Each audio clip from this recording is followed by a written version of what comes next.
Va ora in onda La chiusura delle borse, realizzato in collaborazione con Il Sussidiario. Radio Libertà, in collaborazione con Il Sussidiario TV, presenta La chiusura delle borse di oggi.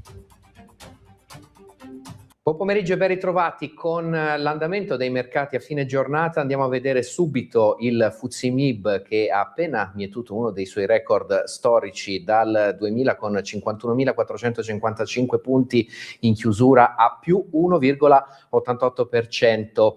Indice CAC 40 di Parigi più 1,73%. Madrid chiude con un roboante più 2,46%. Francoforte più 1,66%, Borsa di Londra più 1,52%, anche l'Eurostoxx segna un rialzo del 2,01%. Questi i risultati delle borse europee a fine giornata. Io vi ringrazio per l'attenzione e ci risentiamo al prossimo spazio sui risultati delle borse.